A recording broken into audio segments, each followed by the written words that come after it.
वालेकुम नाज़रीन इकराम, एक नई वीडियो के साथ आपकी खिदमत में हाज़िर हूँ। आइए पहले वीडियो देखते हैं, फिर इस पर बात करते हैं। जिस दिन मैंने यहां आवाज उठाई उस दिन वहां पे एक बशारत जरदारी नाम का क्रिमिनल जाता है और मेरी जमीन पे कब्जा करता है। क्योंकि मैंने यहां आवाज उठाई, मैंने बदीन के लोगों की यहां बात की। मैंने तो किसी की जात की बात नहीं की थी, मैंने तो लोगों की बात की थी। एक क्रिमिनल बशारत जरदारी 2019 में भी उसने मेरी जमीन पे कब्जा किया था और उसके लिए वहां पे रेंजर्स को बीच में आना पड़ा, यहां से फेडरल गवर्नमेंट को आना पड़ा, कोर्टों में केस गए। लेकिन कोर्ट, क्योंकि पुलिस ने एक वीक एफआईआर बना के, एक कमजोर केस बना के और वहां पे पेश किया।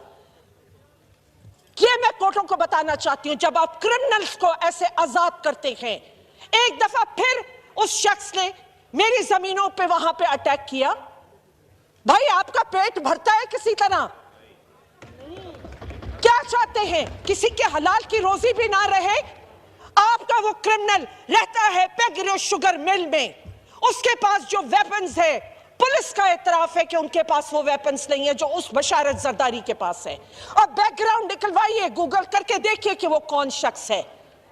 स्पीकर साहब, मैं आपके जरिए इस प्लेटफॉर्म से मैं ये इंसाफ चाहती हूं। मुझको और मेरी फैमिली को थ्रेट है। मेरा बेटा संभालता है वो जमीन और वहां पे रोजाना जाके वो बशारत जरदारी फायरिंग करके कब्जा करना चाहता है। मैं किससे अपील करूं? मैं यहां फॉर्मर स्पीकर भी रही हूं, मैं आपकी कॉलीग इतने सालों से यहां आ रही हूं, मैं बार बार इस प्लेटफॉर्म से ये बात उठा रही हूं। यहां लोगों की जिंदगियों को खतरा है और रिस्क है।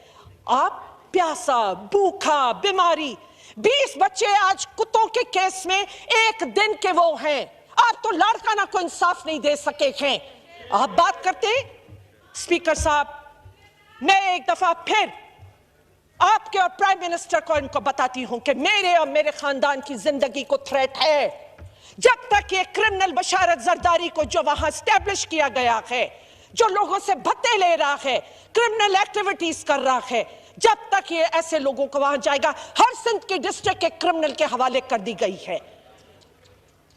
बिलावल साहब आए, मुझे बहुत खुशी हुई। बिलावल साहब ने वहां पे लोगों ने शोर मचाया पानी का।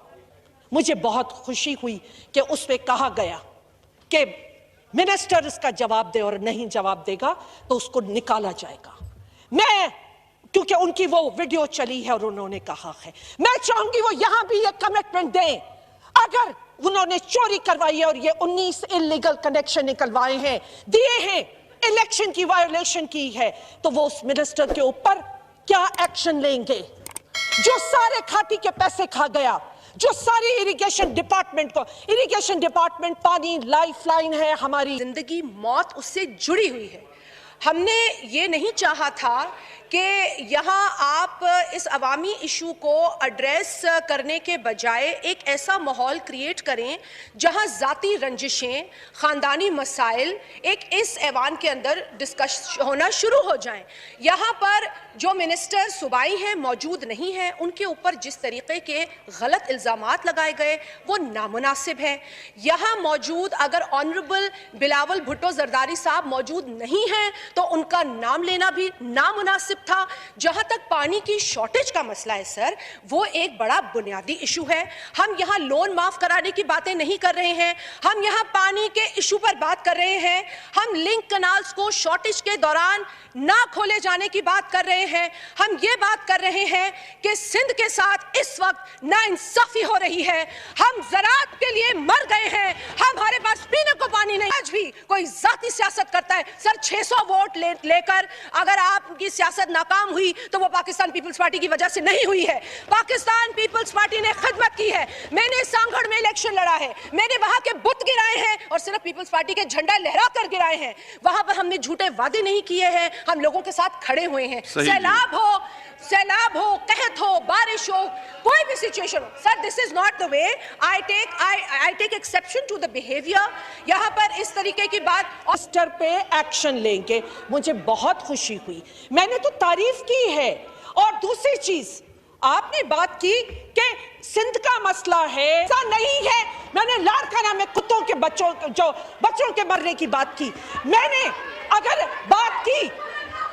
बात की अगर पानी की, तो मैंने कहा जो सिंध चुरा रहा है सिंध के अंदर, मैंने कहा कि लिंक्स नहीं खुलने चाहिए। मैंने भी सिंध की बात की, मैंने लिंक्स का, लेकिन मैं ये कहती हूं कि जो बिटवीन सखर बैराज से लेके कोटरी बैराज के बीच में पानी चोरी हो रहा है, उसके जिम्मेदार कौन है? सही जी, सही। स्पीकर साहब, आखिर में, क्योंकि मैं वो पेश करूंगी आप लोगों को कि जो इलेक्शन किस तरह होती है सिंध में, सही। और जिस तरह उन्होंने इलीगल पानी के कनेक्शन 19 मई को दिए हैं वहां, 19 उनके, मैं उस पर भी एक्शन चाहूंगी इस हाउस का और उस इलेक्शन कमीशन का। तो नाज़रीन आपने वीडियो देखी। नाज़रीन, शाजिया मरी और फहमीदा मिर्ज़ा के दरमियान शदीद लड़ाई हुई। नाज़रीन, फहमीदा मिर्ज़ा का कहना है कि बिशारत जरदारी नामी शख्स ने इनकी ज़मीनों पर कब्ज़ा किया था और वो वहाँ आकर फायरिंग भी करता है और कानून को वो कुछ नहीं समझता और इस बारे में हुकूमत भी कोई कार्रवाई नहीं कर रही। और मज़ीद फहमीदा मिर्ज़ा ने कहा कि बिलावल भुट्टो ने उधर दौरा किया है जिस पर लोग इकट्ठे हुए और पानी के हवाले से नारे लगाए, जिस पर उन्हें खुशी हुई। नाज़रीन, जब शादिया मरी की बारी आई तो शादिया मरी ने कहा कि यहाँ हम ज़ाती मसाइल को डिस्कस करने नहीं आए। अगर हम यहाँ ज़ाती मसाइल को लेकर बैठ गए तो अवामी मसाइल की बात कौन करेगा, अवामी मसाइल का हल कैसे निकलेगा। नाज़रीन, ये हमारी आज की वीडियो थी। नाज़रीन, अगर आप चैनल पे नए हैं तो हमारा चैनल सब्सक्राइब कर लें। इसी के साथ मैं आपसे अगली वीडियो तक के लिए इजाज़त चाहूँगा। अल्लाह हाफिज़।